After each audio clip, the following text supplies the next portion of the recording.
एक बीवी की खूनी साजिश जानकर आपके होश उड़ जाएंगे। किस तरह उसने पहले सास फिर पति का किया कत्ल। कोई आम इंसान जिसका जुर्म की दुनिया से कोई नाता नहीं होता, लेकिन जब वो कोई जुर्म करता है तो पुलिस और कानून भी हैरान रह जाते हैं। क्राइम कथा में इस बार आपको बताएंगे एक ऐसी शातिर महिला की कहानी जिसने एक नहीं दो दो कत्ल किए और कानून की आंखों में धूल झोंकती रही। कई ऐसे शातिर, बदमाश और अपराधी होते हैं जो कानून से खिलवाड़ करने की कोशिश करते हैं, पुलिस को चकमा देते हैं, बार बार पुलिस के हाथ से निकल जाते हैं। वो सबूतों को मिटाते हैं, गवाहों को धमकाते हैं, लेकिन एक ना एक दिन ऐसा है जब वे पकड़े जाते हैं। ये तो बात रही पेशेवर अपराधियों की, लेकिन कई मामलों में ऐसा भी होता है कि कोई आम इंसान जिसका जुर्म की दुनिया से कोई नाता नहीं होता, लेकिन जब वो कोई जुर्म करता है तो पुलिस और कानून भी हैरान रह जाते हैं। क्राइम कथा में इस बार आपको बताएंगे एक ऐसी शातिर महिला की कहानी जिसने एक नहीं दो दो कत्ल किए और 1 साल तक कानून की आंखों में धूल झोंकती रही। 29 अगस्त 2022, गुवाहाटी। उस दिन एक परेशान महिला जिले के नूनमाटी पुलिस थाने में पहुंची। वहां जाकर वंदना कलिता नाम की उस महिला ने पुलिस को एक तहरीर दी और बताया कि उसके 32 वर्षीय पति अमरज्योति डे और 62 साल की सास शंकरी डे कहीं लापता हो गए हैं। उसने दोनों को तलाश करने की कोशिश की, लेकिन वो नहीं मिले। पुलिस को यह बात बताकर वो महिला रोने लगी। पुलिस ने उसकी शिकायत सुनने के बाद उसे मदद का भरोसा दिया और कहा कि वे जल्द ही उसके पति और सास को ढूंढ निकालेंगे। इसके बाद पुलिस ने उसकी तहरीर पर मामला दर्ज कर लिया और मामले की गंभीरता को समझते हुए छानबीन शुरू कर दी। कजिन ने दर्ज कराई दूसरी शिकायत। पुलिस लापता हुए मां बेटे का सुराग लगाने की कोशिश कर रही थी।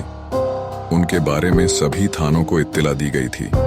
आसपास के जिलों में भी पुलिस को उनके बारे में बताया गया, लेकिन उनका कोई सुराग नहीं मिला। फिर भी पुलिस अपना काम कर रही थी। नवंबर का महीना आ चुका था, तलाश जारी थी। इसी दौरान एक शख्स नूनमाटी पुलिस थाने पहुंचा।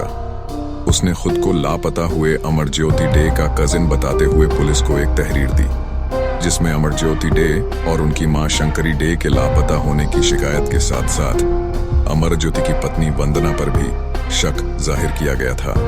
साथ ही तहरीर में वादी ने बताया कि कुछ दिन पहले उनकी लापता आंटी के बैंक खाते से पैसे निकाल गए थे। फरवरी में दोबारा थाने आई थी वंदना।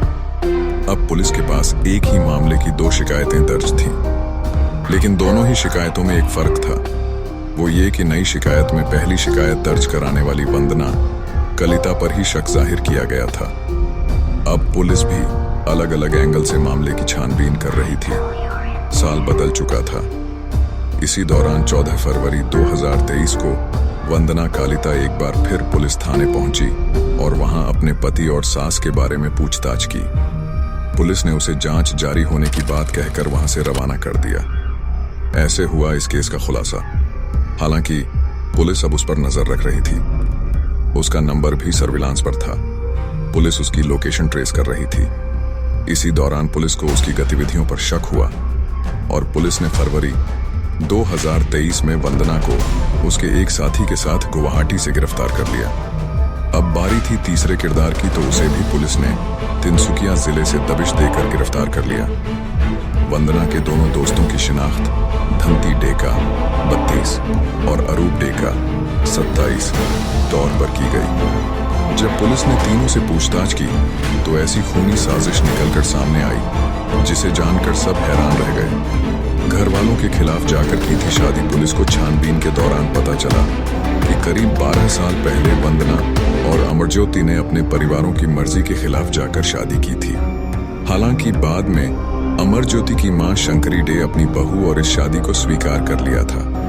यही नहीं, शंकरी अपने बेटे और बहू की रुपये पैसों से भी मदद करती थी। लेकिन बाद में अमरज्योति और वंदना के बीच झगड़ा होने लगा।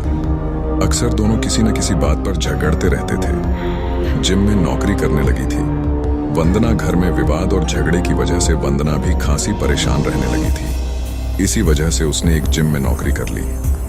वो फिटनेस ट्रेनर के तौर पर वहां काम करती थी। शुरुआत में उसकी सास शंकरी ने उसका साथ दिया, वो उसे काम के लिए प्रोत्साहन देती थी। लेकिन ये सब ज्यादा दिनों तक नहीं चला। अचानक शंकरी डे बदल गई और वो बहू को सपोर्ट करने की बजाय पीछे हट गई थी। यहीं से वंदना और उसकी सास के रिश्ते में खटास आ गई थी। वंदना ने बनाया खौफनाक प्लान। अब वंदना के मन में कुछ और ही चल रहा था। वो अपनी सास और पति को रास्ते से हटाने का मन बना चुकी थी। उसके दिलो दिमाग में रात दिन बस यही चल रहा था कि कैसे उन दोनों को रास्ते से हटाया जाए। उसे इस बात का एहसास भी था कि ये काम अकेले करना मुमकिन नहीं था। लिहाजा वंदना ने अपने दो दोस्तों को अपनी सारी कहानी सुनाई और उन्हें भी अपने खौफनाक प्लान में शामिल कर लिया। अब बस उसे सही मौके की तलाश थी। शंकरी डे की तलाश।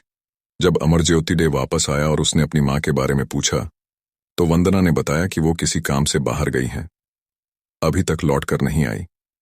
इसके बाद वो अपने पति के साथ मिलकर शंकरी डे को तलाश करने का नाटक करती रही। वक्त बीतता जा रहा था। अब वंदना को उस मौके का इंतजार था जब वो अपने पति को रास्ते से हटा सके। इस दौरान वे शंकरी को तलाश करते रहे, लेकिन पुलिस के पास नहीं गए। पुलिस के मुताबिक आखिर वंदना को 17 अगस्त के दिन वो मौका मिल ही गया था जिसकी उसे तलाश थी। उस दिन अमरज्योति डे और वंदना नरेंगी में अपने फ्लैट पर आए हुए थे। वो दोनों वहां अकेले थे। इसी दौरान वंदना ने अपने दोनों करीबी दोस्तों को फोन करके वहीं बुला लिया। अब मौका मिलते ही वंदना ने अपने दोनों साथियों के साथ मिलकर अमरज्योति पर एक रॉड से हमला कर दिया। उन्होंने उस पर इतने वार किए कि उसकी मौत हो गई। अब बारी थी लाश को ठिकाने लगाने की। लिहाजा उन तीनों ने शंकरी की तरह ही अमरज्योति की लाश 5 टुकड़े कर दिए और फिर उन टुकड़ों को पॉलीथीन में पैक कर लिया। फिर उन 5 पॉलीथीन बैग्स को उन्होंने कार की डिग्गी में रखा और मेघालय की तरफ चल पड़े।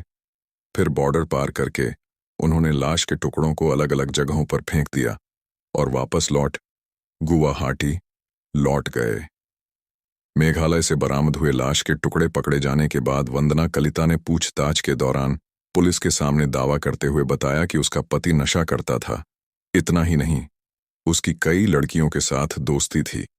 इन सब की वजह से ही उन दोनों के बीच आए दिन झगड़े हुआ करते थे।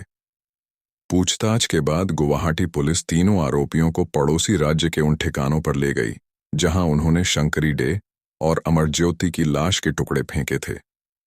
इस काम लिए मेघालय पुलिस की मदद ली गई और आरोपियों की निशानदेही पर पहले चेरापूंजी के पास खासी हिल्स से शंकरी डे की लाश के टुकड़े बरामद किए गए। बाद में दूसरी जगह से अमरज्योति की लाश के टुकड़े भी पुलिस ने बरामद कर लिए। पुलिस ने इस केस की छानबीन के दौरान मुख्य आरोपी वंदना और धंती के मोबाइल फोन, लाश के टुकड़ों को ले जाने वाली कार, दोनों मृतकों के एटीएम कार्ड, फटे हुए कपड़े और एक कंबल भी बरामद किया। ये वही कंबल था जिसमें शंकरी डे की लाश को लपेटा गया था। ये सभी बरामद सामान फोरेंसिक जांच के लिए भेज दिया गया। पुलिस ने केस खुलासा करने के बाद वंदना समेत तीनों आरोपियों को अदालत में पेश किया, जहां से उन्हें जेल भेज दिया गया।